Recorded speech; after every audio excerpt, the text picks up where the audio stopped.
Hello అండి, welcome back to my channel. పాతకాలం వంట అయిన చాలా హెల్తీ రెసిపీ అండి. బియ్యం పిండితో పిట్టు ఏ విధంగా తయారు చేసుకోవాలో చూపిస్తాను. ముందుగా ఒక గిన్నెలో 2 కప్పులు బియ్యం పిండిని తీసుకోవాలండి. దీనిలోకి వాటర్ కొద్దిగా వేసుకొని పిండి అంతటికి బాగా పట్టించి, పిండి అనేది చూడడానికి పొడి పొడిలాడుతూ ఉండాలండి. కానీ పిండి అంతటికి కూడా తడి ఉండాలి. ఆ విధంగా వాటర్ వేసుకుంటూ పిండి అంతటికి కూడా బాగా పట్టించి పెట్టుకోవాలి. మనం పట్టుకుంటే ముద్ద అవ్వాలి, వదిలినప్పుడు ఇలా పిండిగా రాలిపోవాలి. నేను చూపిస్తున్నాను చూడండి, ఈ విధంగా ఉండాలన్నమాట. చూడండి, ముద్ద అవుతుంది కానీ పొడి పొడిలాడుతుంది. ఈ విధంగా ఉండాలి. పిండంతటిని కూడా మనం ఈ విధంగా సెట్ చేసుకుని పెట్టుకోవాలి. వాటర్ అనేది ఒకేసారి పోసేయకూడదండి, ఇలా ఈవెన్గా కొంచెం వేసుకోవాలి. తర్వాత పిండి అనేది పాడవకుండా చాలామంది ఫ్రిడ్జ్లో పెట్టుకుంటారు. అప్పుడు డైరెక్ట్గా ఫ్రిడ్జ్లోంచి తీసి చేసుకోకూడదండి. రూమ్ టెంపరేచర్ నార్మల్కి వచ్చిన తర్వాతనే మనం వాడుకోవాలి.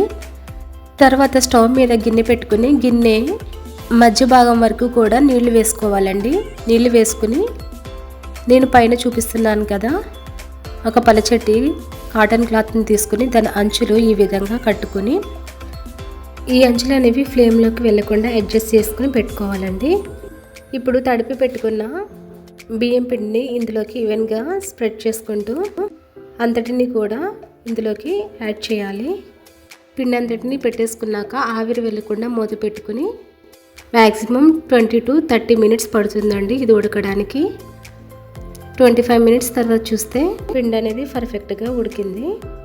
ఇప్పుడు వేరే గిన్నె తీసుకుని, ఇప్పుడు వేరే గిన్నెలోకి 2 కప్స్ బియ్యం పిండికి 1 కప్పు తురిమిన బెల్లం వేసుకుని దానిపైన ఉడకబెట్టుకున్న ఈ బియ్యం పిండి మిశ్రమాన్ని వేసి బాగా కలుపుకోవాలండి. పిండి అంతటిని బెల్లంతో ఈ విధంగా కలుపుకున్న తర్వాత పెద్ద లోతు గరిటెడు కరిగించిన నెయ్యిని వేసుకుంటున్నానండి. మెయిన్ ఇందులో ఎంత నెయ్యి వేసుకుంటే అంత టేస్ట్ వస్తుంది. మీరు చిన్న గరిటె యూజ్ చేస్తే కనుక 2 స్పూన్లు వేసుకోండి. ఈ విధంగా వేడి చల్లారిన తర్వాత చేత్తో అంతటిని కూడా బాగా ఉండలేమి లేకుండా మొత్తం అంతటిని కూడా ఈ విధంగా బాగా కలుపుకోవాలి. అంతేనండి, చాలా హెల్తీ రెసిపీ తయారైంది. లడ్డూలా చేసుకుని అయినా పెట్టొచ్చు, ఇలా అయినా తినొచ్చు. Thanks for watching. Please subscribe my channel for more videos. చాలామంది చూస్తున్నారు కానీ సబ్స్క్రైబ్ చేసుకోవట్లేదు. ప్లీజ్ సబ్స్క్రైబ్ చేసుకోండి. అదేవిధంగా please visit my channel. Konaseema specials recipes అన్నీ కూడా నా ఛానల్లో ఉన్నాయండి. Please visit once. మీకు నచ్చినట్టయితే సబ్స్క్రైబ్ చేసుకుని షేర్ చేయండి.